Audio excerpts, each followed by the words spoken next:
አንቲ ውእቱ ሰዋስው ዘርየ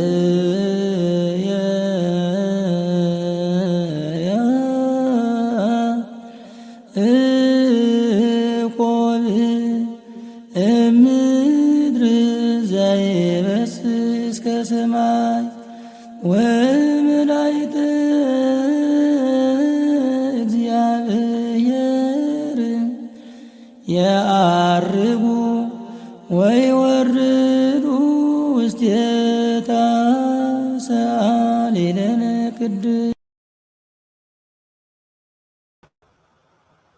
በስመ አብ ወወልድ ወመንፈስ ቅዱስ አሐዱ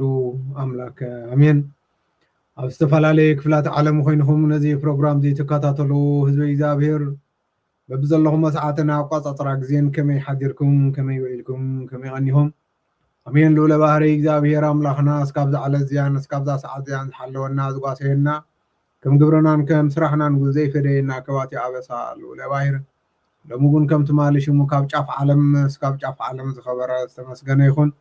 ክርስቶስ መድሕና ብምውላዳ ንድሕነትና ምክንያት ዝኾነትና ምክንያት ድሂን ወላዲተ ኣምላኽ ኣምላኽ ቅድስተ ቅዱሳን ድንግል ማርያም በረከታ ረድኤታ ኣማላጅነታ ጣዕመ ፍቕራ ካብ ኩላትና ይፈለ እምበር ክቡራትን ክቡራንን እዚ ትከታተልዎ ዘለኹም ሰዋስው ሚድያ እዩ። ሰዋስው ሚድያ ደጉማን ቀኖናን ቤተክርስትያን ሓልዩ ወቕታዊን ነባራውን ጉዳይ ቤተክርስትያን ዝድህስስ መንፈሳዊ ብሕታዊ ገለልተኛ ሚድያ እዩ። መዓልታዊ ፕሮግራምና ኣብ ሰዋስው ዩቱብ ተኸታተሉና፣ ከምኡ እውን ኣብ ፌስቡክ ኣብ ቲክቶክ ፈለጉ ግበሩና። ኩሉ ግዜ ሰንበት ድማ ድሕሪ ቀትሪ ብኣክሱማውያን ቴሌቭዥን እትረኽቡና ኢኹም ሳትላይት ተኸታተሉና እምበር ንሎሚ ሒዝናዮ መፂና ዘለና ዓሚ ኣዘራራቢ ዝነበረ ጉዳይ ኣብሮሮም እዩ። ጉዳይ ኣብሮሮም ደኣ ናይ ዓሚ ንምንታይ እዩ ድሕሪ ሓደ ዓመት ኣምፂኻዮ ዘለኻ እንታይ ንምግባር እዩ ተስካር ድዩ ወይስ ናይ ዓመት እንታይ ድኾን እዩ ዝብል ሰብ ኣይስአን። ብርግፅ ኣብሮሮም ዓሚ ብጣዕሚ ኣጀንዳ ኮይኑ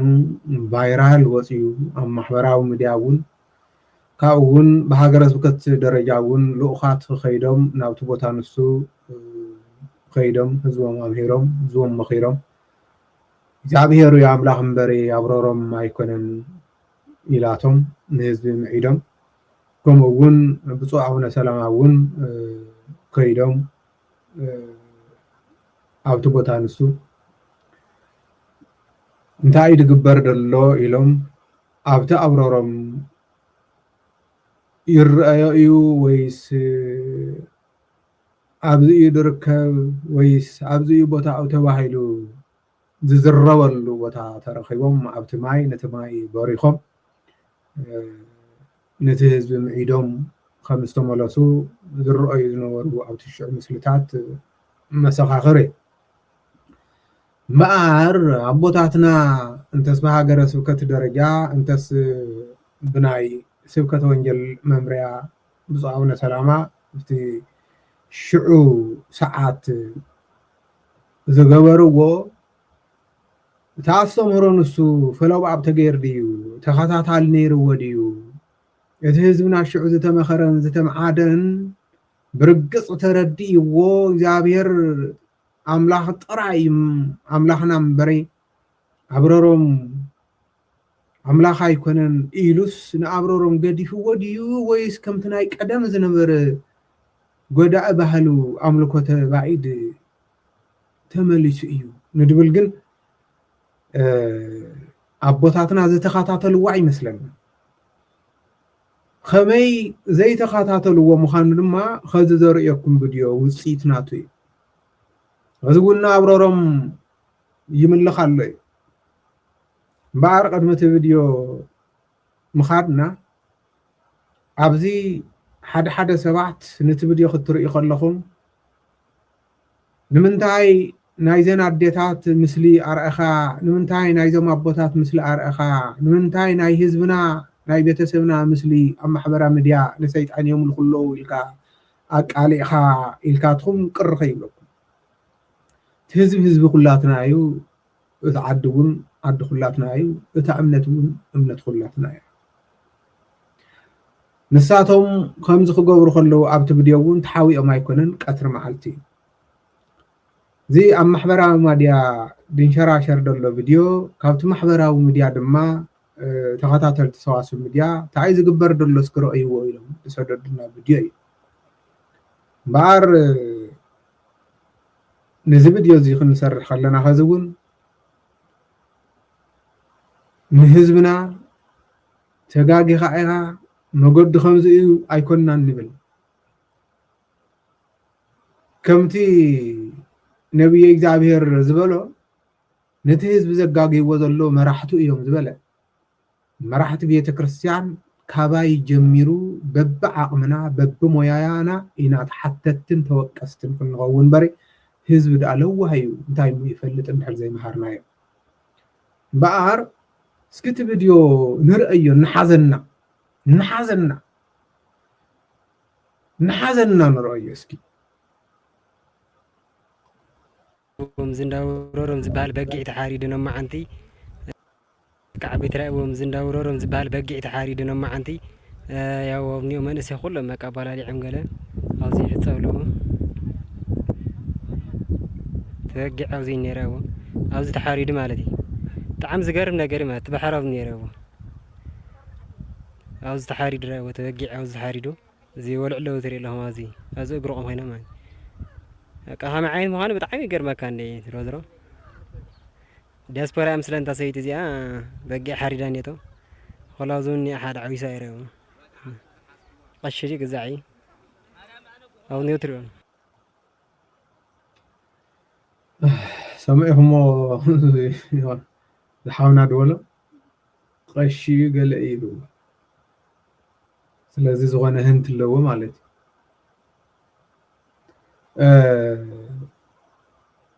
ኣብዚ ክንዛረብ ከለና ከዚ እውን ናይ ቤተ ክህነት ሰባት ነታ ቤተ እምነት እውን ስለትመርሕዋ ንእግዚአብሔር ቀረባ ዝመስለኩም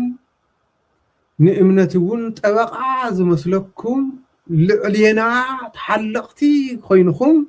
ንምንታይ እዚ ኣቃሊዕ ሓዮ ዝምሕጎስ መናፍቃን እዩ ትብሉ ሰባት ከምዘይ ትሰኣኑ ርግፀኛ እዩ እምበኣርኩም እንድሕር ደሊኹም ኣፅርይዎ ኣስተኻኽልዎ ካልኦት ከይነቕፉና እንተደሊና ገዛና ነፅሪ እዩ ገዛና ነፅሪ እዚ እቲ ሓውና ፖስት ኢልዎ ደሎ خاطر سوس ميديا وريوم ناوانا دسوتو دوي لا فيديو زيا دونغيلا تخون خز دما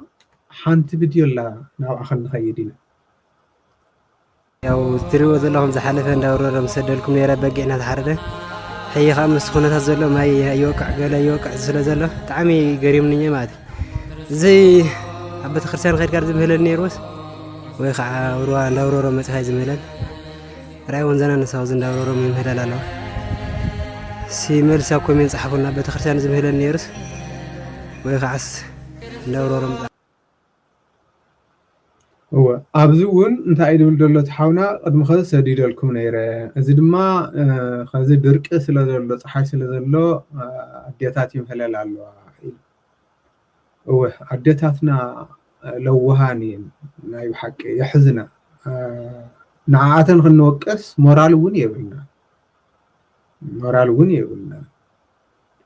اي مهارنا ينن اي معدنا ينن مقدو ايت حزنا ينن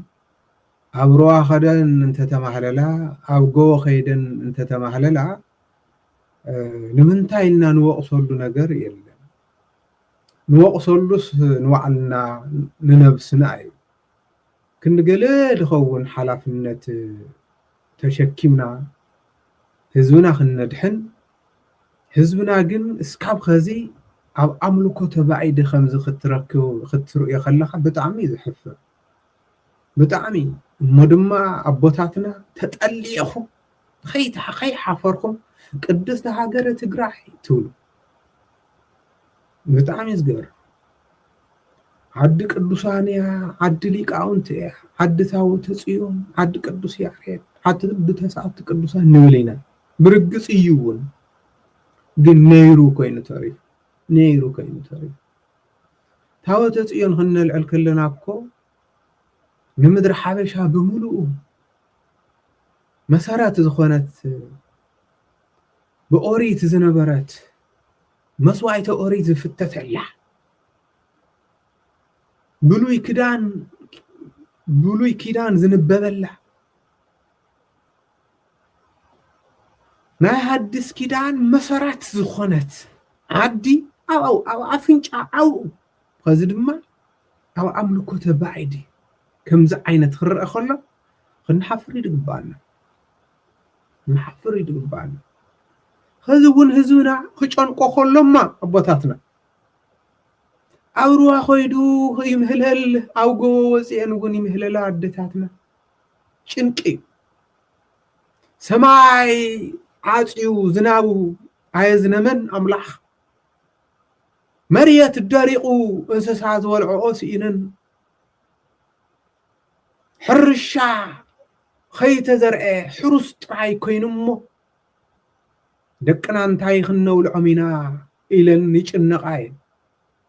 قن إذا كنكذي نأملاح إين خبص حلو عبيت كريستان كوينن قمهللا زقبأن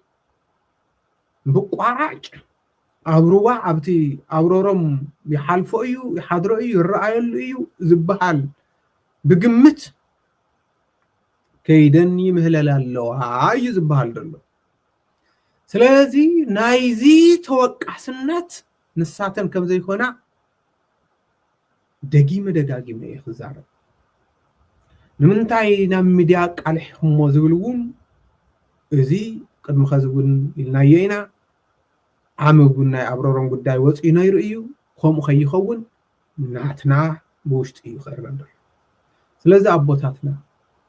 كم تعنتو وزبلنا إيو بهاجر سكات الدرجة ناوو خير خاتم نيركم يعممو إذا بدي أذكر إيو انتا يسمع عكاتهم اللبوتاتنا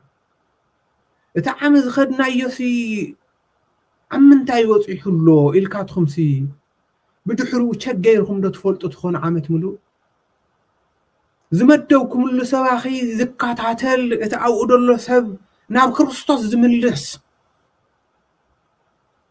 أميت خاتهم اللي دون يركم أبوتاتنا مبعر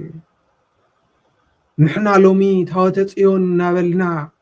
بأوريت نأملاخ نأمن زنبرنا حزب نابلنا نفكران نجهران كويننا كم متراف وصعي هيوتنا بكريستوس زي تغيره بحدش كيدان زي نمالالس كبكنا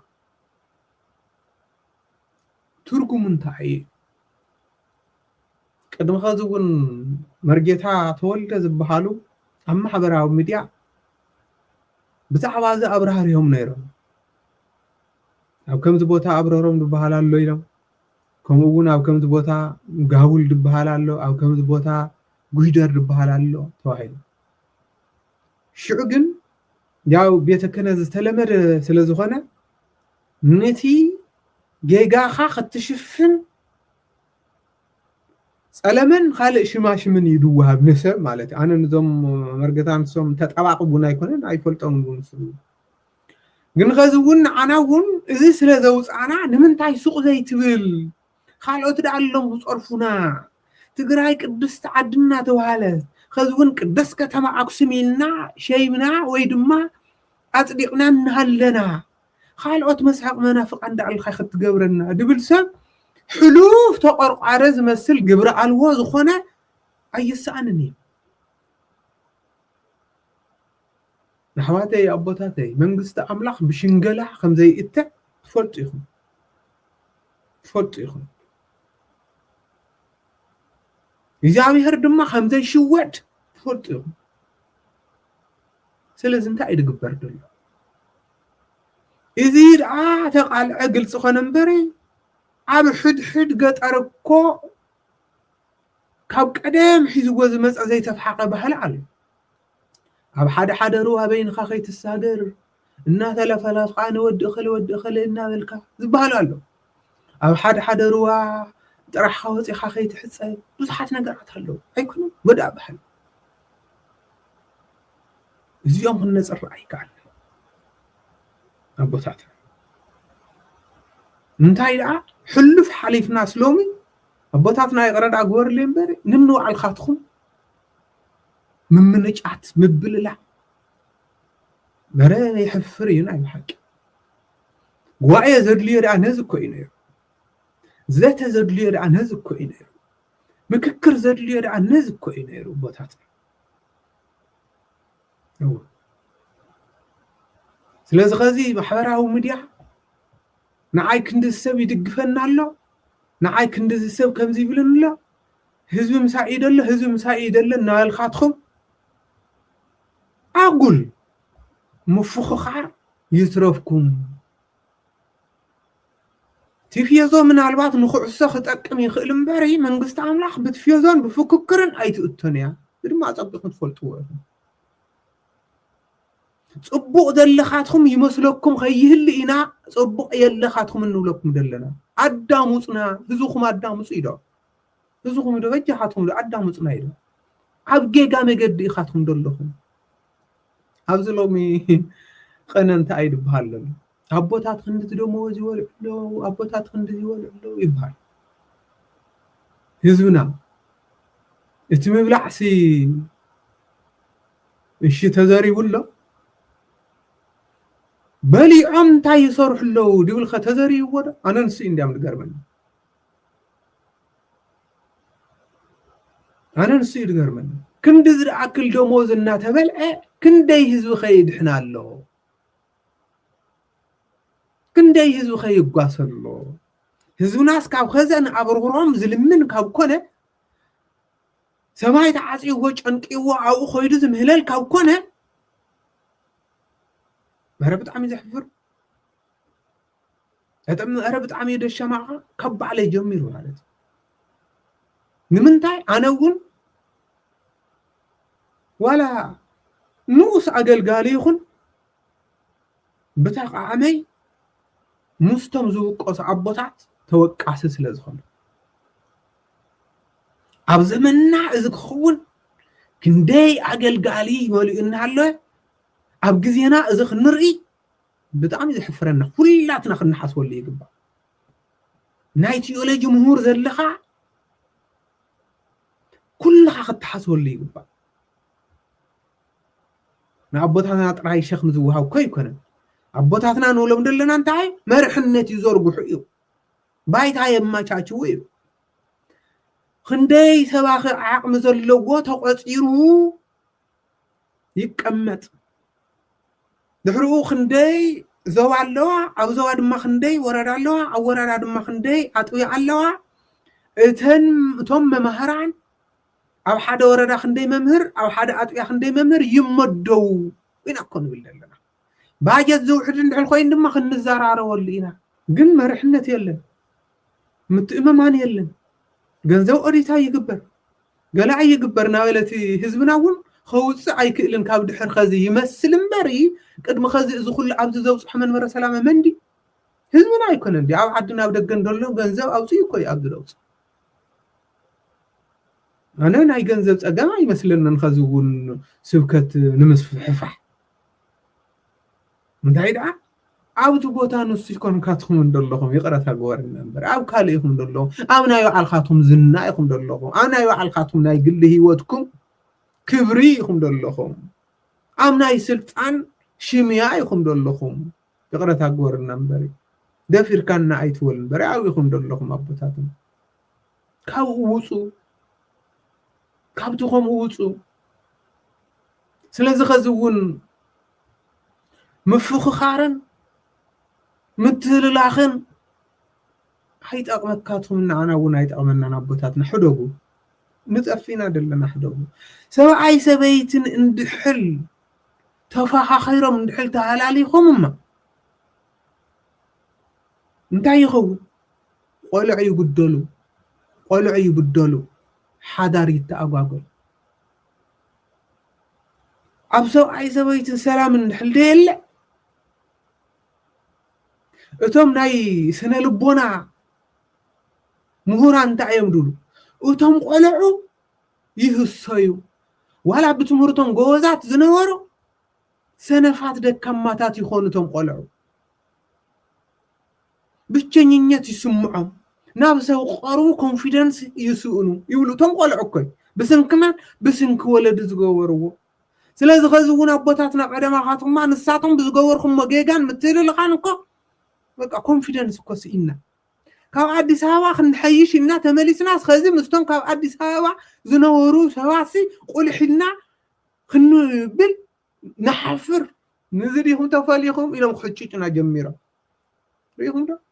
እዚ ከሕስበኩም ይግባእ ኣቦታትና ህዝቡም ኣባኻትኩም ዝነበረ እምነት ኣብ ምንታይ ኮይኑ ኣሎ እዚ ክትርእዩ ይግባኣኩም ነይሩ ኣቦታትና እዚ ኣይቀደምኩምን ብተናዋጋዕ ኣይተሓለዋን ታይዲ ድበሎ እግዚአብሔር አምላክና ክብር ምስጋና ነው ይሁን ኢየሱስ ክርስቶስ ወልደ ማርያም ኦ ስምዖን ወልደና ታፈቅረንኑ ኢልዎ ስምዖን ወዲና ትፈትወኒ ዲኻ ኢልዎ ይፈትወካዬ እስካብ ሞት ግን ኣይከድዕካን ኢሉ ኣቀዲሙ ተጎርዩ ስለዝነበረ ድሕሪኡ ግን ደሮ ኸይነቀበ ስለዝሓዶ ፈሪሑ እንታይ ኢልዎ ሽዑ እወ ከም ዝፈትወካስ ንስኻ ትፈልጥ ኢኻ ጎይታ ኢልዎ እወ ልብን ኩላለትን ዝፈልጥ እዩ ኣምላኽ ስምዖን ይፈትዎ ድዩ ኣይፈትዎን ጎይታ ኣቀዲሙ ይፈልጥ እዩ ጠፊእዎ ይኮነን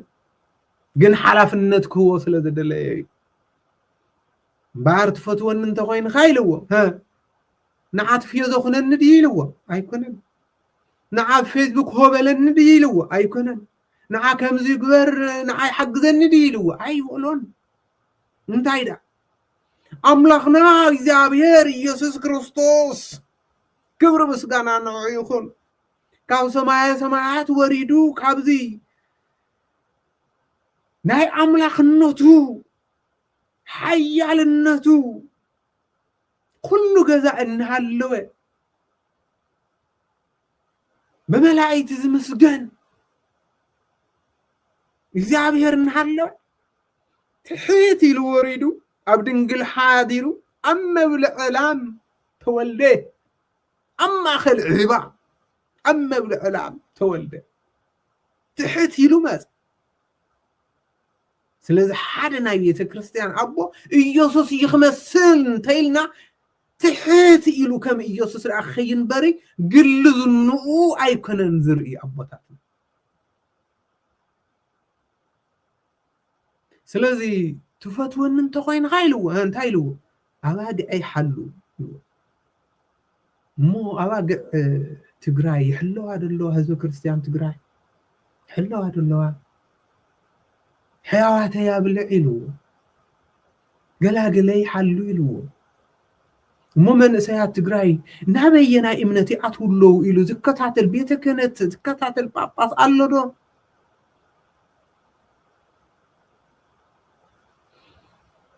ብሩዓ መዓልትን ብሰማንያ መዓልትን ዘጥመቕናዮም ደቅና ደቂ 20 ደቂ 30 ክኾኑ ከለዉ ናበየናይ እምነት ኣትዮም ኢሉ ዝቋፃፀር ኣቦ ቤተ ክህነት ኣሎ ዶ ዝኮ ይጓስኒ ዝኮ ይጓስኒ እዚና እንደልደለና ኣባጊዕሲ ببهارين قواسا خمزة دلين إيسوس كريستوس ጴጥሮስ ከምዝነገሮ ደቂ ገጠር ትፈልጥዎ ኢኹም ኣባጊዕ ክትጓስ ከለኻ ኮኪብካ ኣብቲ ጥቓ ገዛ ተእትወን እሞ ዋላ እንድሕል ኣብኡ ከለኻ ኣብ ጥቓ ገዛ ብፅሕ ምስ በላ ገሊአንሲ ንድሕሪት ይምለሳ ወያ ሞሲዩሲ ንድሕሪት ይምለሳ ናብ በረኻ ማለት ረዲኩም ጓሳ እንድሕል ጥዑይ ጓሳ ደየለ ማለት ሎሚ እውን ህዝብና ኣቦታትና እንበዓል ተሰዓት ቅዱሳን እንበዓል ቅዱስ ያሬድ ክንደይ ሊቃውንት ሓብሒቦም ምሂሮም ኣስተምህሮም ከም ዘየምፅእዎ ኦሪት ሓሊፉ ሓዲስ ክዳን ከም ዘይተረከበ ድሕር 2000 ዓመት ናይ ሓዲስ ክዳን ዘመን ተመሊሱ ናብ ሕገ ልቦና ኸይዱ ኣውሩሃ ኸይዱ ንኣብሮሮም ክምህለል ንድሕሪት ክምለስ ምርኣይ ብጣዕሚ ዘሕፍር ከም ኣገልገልቲ ቤተክርስትያን ኮይንካ ክትርኢ ከለካ ቦታትና እሞ ድማ ኣቦ ኣይሰኣን ኣቦታትና ብዙሓት ኣቦታትና ሊቃውንት ኣቦታትና ምሁራን ንምንታይ እሞ እንታይ እግዚኣብሔር ዲ ሓዚንና ኮይኑ ኣታ ንማህለል እንዶ ኣታ ይቕረ ግበረልና እንዶ ንብሎ ብውሕድና ኣይንስማማ ሓደ ቋንቋ እናተዛረብና ኣይንራዳዳ ኣቦ ኣይኽበር ውሉድ ኣይስማዕ ከምኡ ኮይና ኮይና ደለና ናይ ጳጳሳት ክብሪ ኣብ ምንታይ ወሪዱሎ ትርኢ ኣለኹሞ ንምንታይ እዚ እዚ ክትሓሳስበና ይድግባእ ኣቦታትና ስለዚ ኸዚ እውን ናብ ሓደ መፂኹም ህዝብኹም ኣድሕኑ ናብ ሓደ መፂኹም ህዝብኹም ኣድሕኑ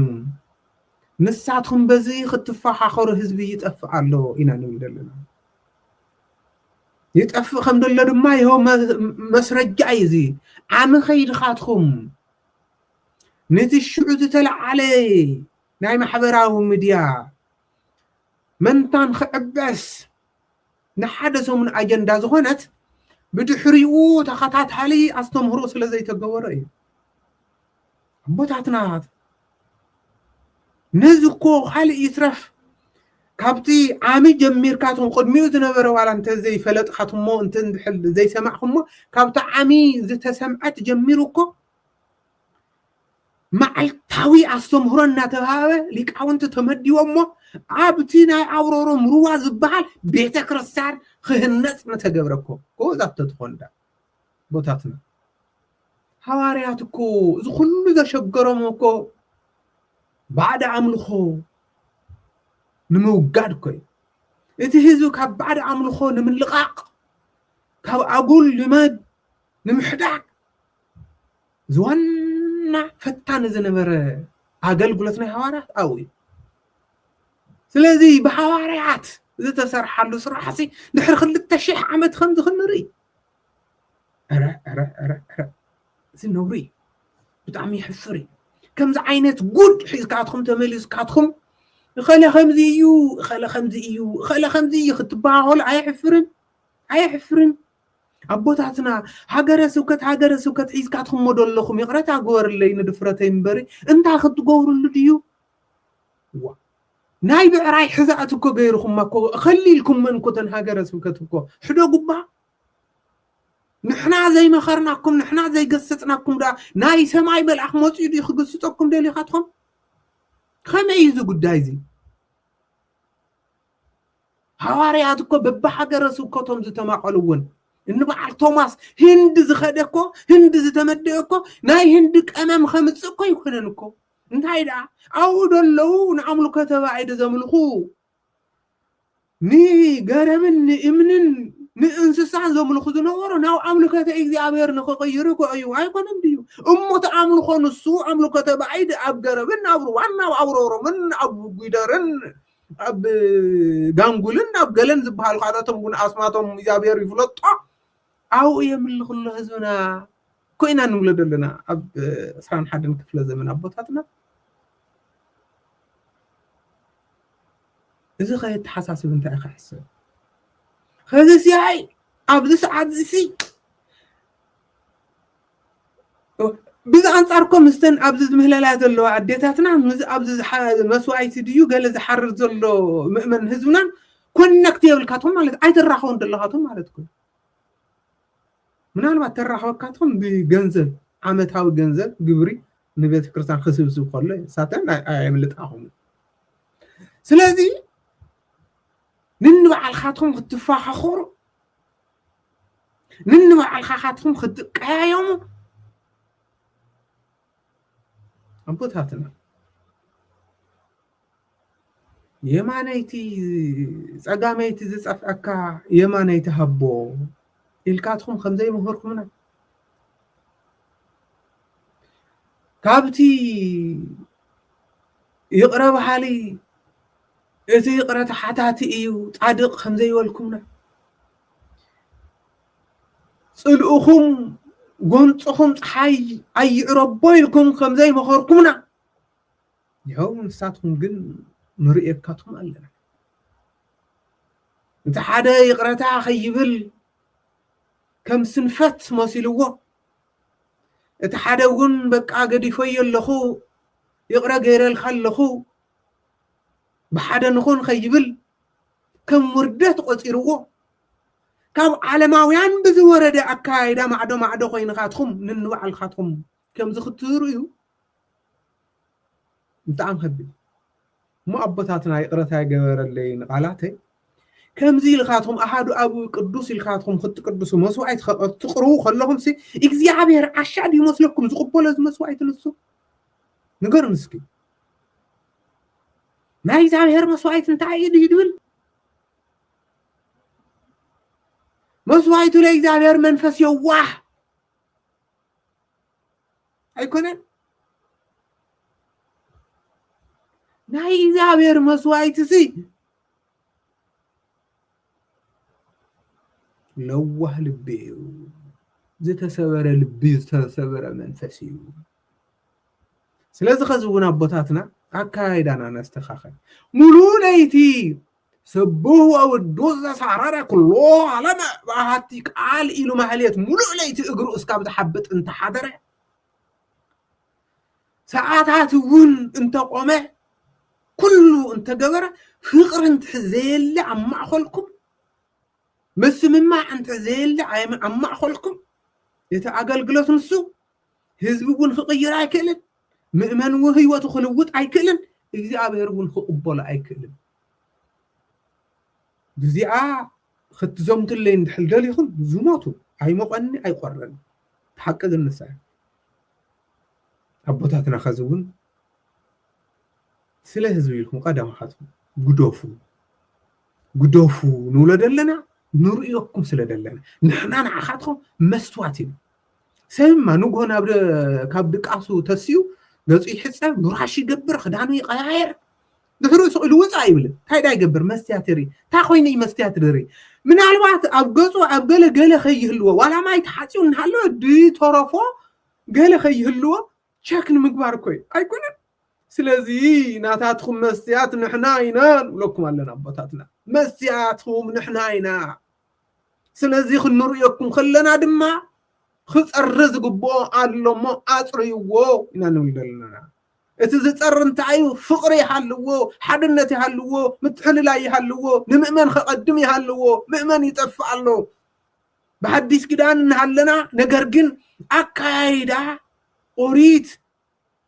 انت أكايدا أوريت أكايدا نيوم بري أب حقلبنا نخيد لنا إنا نولدلنا بطاتنا لا يمثل أكايدا تطويل إنا نولدلنا سلازي زبون خزون زنبلن برعي فسسن حسولو بتاتو خلو واد اللخاتهم أكايدا جن نيزو قناي تتكمن نعاتهم قناي تتكمن إقزي آبي هيرو قناي يحق سلان سلازي إذا آبي هيرو زي يحق سلان قلقلوت إذا آبي هيرو زي يحق سلان شمت نمؤمن قول تربح الناس زي بالله كاو كانت ترقو من تايب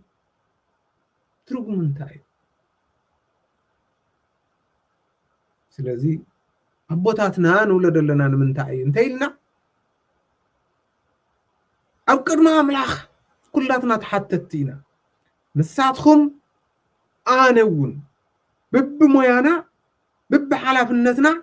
بب تخيلنا إجزابير حتى نعيو نخلاتنا نعخاتكم ترايكم نعيون مالتي عبتي زقصص أدلغو بعلي ونعو أتويه كابتم نبي كريستيان أقل تزبهال بقعمي أنا أقول سلازوخانكم نقرك أبوتاتنا نمل لنا نتايو بايت أما تاتيو لنايكو بايت أما تاتيو أيكونن مواقر فطورو مسزوهم تناو تيولوجيان سبسوهم ሊቃውንት አዘራረብዎም እዚና ንብልደለናኮ እንተ ካብዝ ብዘለለ ንህልኽን ንፍኮራን ንምፍልላይን ፖለቲከኛታት ሆነ አይጠቀመን እንኳን ንመንፈሳውያን ታይዱ ለእግዚአብሔር አምላክ ክብር ምስጋና ነው ይሁን ንንባዓላ ዝተፋላለየት መንግስቲ መወዳእታ ትጠፍእ ነው ስለዚህ ምፍልላይ ካዋና ይርሕቆ ናብ ሓደ ይምፀና እግዚአብሔር በዲልና ካይና ነወሉና ይብሐቂ እግዚአብሔር ይቅረበለልና ሕብረት መንፈስ ቅዱስ ካልኣኸልና ዓዴታትና ተጨኒቀን ኣብዚ ሰዓት እዚ ከምዚ ክብላ ከለው ኣይንሕዘለን ናይ ብሐቂ ጓሳ ኣየንስኢነን ኣታ ጓሳ ሲኢኑ ህዝብና ብኩሉ ኣንፈት ጓሳ ሲኢኑ ኣሎ ስለዚ ኣብዚ ሰዓት እዚ ህዝብኩም ተፃናንዑ ይግበአካትኩም ህዝብኩም ክትምህሩ ይግበአካትኩም ኣቦታትና ስለዚ ብራኹ ይኹም ይብፅሓና ናይ ኩላትኩም እዚ ናይ ንእሽቶይ ኣገልጋሊ ወድኹም ክትሰምዑ ብትሕትና ፃውዕት ዝገብር እዚ ሎሚ ተሰዲድና ደሎ ቪድዮ ኣብ ሚድያ ዳው ኢሉ እምበሪ በቢ ጣዊኡ በቢ ወረዳው ደሎ ጉድ እግዚአብሔር ይፍለጦ ናይ ሓቂ ኣብ ሓዲስ ኪዳን ድዩ ድመላለስ ደሎ ህዝብና እግዚአብሔር ይፍለጦ ምናልባት ኣብ ከተማ ቆርቡ ይሐይሽ ይኸውን እቶም ሊቃውንቲ ኣቦታትና ሰበኽቲ ኣሕዋትና እውን እንጀራ ኮይንዋቶም ናብራ ዓለም ኮይንዋቶም ቆልዑ ክዕውዩ ቁሩ ካብ ገጠር ዶ ኣብ ኣቁሩ መሃያ እንተ ተረኽበት ኢሎም ናብ ከተማ ስለ ዝመፁ እቲ ኣብ ከተማ ደሎ ሕብረተሰብና እውን ቁሩ ብመጠኑ ካብቲ ናይ ገጠር ደሎ ቁሩ ንሱ ዝተምሃረ ዝሐሸ ስለ ዝኾነ የጋናዝብ እዩ ካልኦት ኣመንቲ ክመፁ ከለውን ብቐሊሉ ኣይኣቱን ቁሩ ከየጋናዝብ እዩ ንማለት እምበሪ ኣብ ከተማ ቁሩ ይሐይሽ ይኸውን እዩ ስብከተ ወንጀል እንተው ሓደ ሰንበት ኣብ ቅዳሴ ዘለዎ ይግልገል ይምሃር ሕልፍ ኢሉ እውን ሓደ ቤተክርስትያን እውን ናይ ምሸት ጉባኤ ይግበር ንሱ ይሐይሽ ማለት እምበሪ ገጠር ከብስሩ ኣይፈልጦን ቅዳሴ ይቅደስ ተኣምረ ማርያም ይንበብ ስንክሳር ይንበብ ዳሕኑ አሉ በቃ ምሳያ ድሕሩ በዓል ድሕር ስዒሩ ሓደ ገዛት ክካ ምሳያ ኣይኮነ ሳኮ አይደለም ሃልኮ የለም ስለዚህ እዛ አስተኻኽልዎ ቀደምኻትም ኣቦታትና ኣብ ግዜኹም ታሪክ ሰሪሕኩም ሕለፉ ዞም ኩሎም ተሰዓት ቅዱሳን ዶ ያሬድ ዶ ገለደ ንብሎም ደሎ ታሪክ ሰሪሖም ስለ ዝሓለፉ እኮ እዮም ንፅዋዕም ደለና እኮ ታሪክ ብታሪኩ ይፅዋዕ እዩ ቃየል እውን ብታሪኩ ይፅዋዕ ኣብየል እውን ብታሪኩ ይፅዋዕ ኩሉ ብታሪኩ ይፅዋዕ ይሁዳ እውን ብታሪኩ ይፅዋዕ ጴጥሮስ እውን ብታሪኩ ይፅዋዕ እዩ ኩሉ ብታሪኩ ይፅዋዕ እዩ ስለዚ ታሪክ በብሰራሕናዮ ስለዚ መዝግበና ሓደራኻትኩም ኣቦታትና እዚ ንእሽቶን እዚ ወድና እዚ እንታይ ድብል ደሎ ኢልካትኩም ካልእ ኣካይዳ ካልእ ኣረኣእያ ገዲፍኩም ንሕና ንበሃሎ ደለና ህዝብና ለካስ ከምኡ እዩ ኢልካትኩም ናይ ህዝቢ ሚድያ እዩ ናይ ህዝቢ ትርክታ ኢና ናባኹም ነብፅሖ ደለና እንተኾነ ኣብቲ ማሕበራዊ ሚድያ ድበሃል ደሎ ርኢኻትኩም እውን ምልስ ተትብሉ እንታይ ዝግበር ደሎ ትብሉ ይግባእ እኮ ነይሩ ወይለ ከመይ ድዩ ኢየሱስ ክርስቶስ እንታይ እዩ ድበለ መነ ይብልዎ ለወልደ እጓለ እመሕያው ኢሉ መን ይብልዎ ኢሉ እንታይ ይብለና ኣሎ ሰብ ክበሃል ኮ ይግባእ ፊድባክ ምርኣይ ፅቡቅ እዩ እኮ ቦታትና ስለዚ እምበር ኣብዚ ሕኸ ይኸውን ናይ ሎም መዓልቲ ኣብዚ ወዲና ኣለና ህዝብና እግዚአብሔር ይሓልኻ እግዚአብሔር ኣምላኽ መሓሪ እዩ እሞ ርሁቀ መዓት ወብዝሃ ምህረት እዩ እሞ መዓቱ ኣርሒቁ ምሕረቱ የብዝሓልና ናይ ሎም መዓልቲ ፕሮግራምና ኣብዚ ወዲና ኣለና بخالق بروجرام سكام الرخب دحنكم صوت إلهي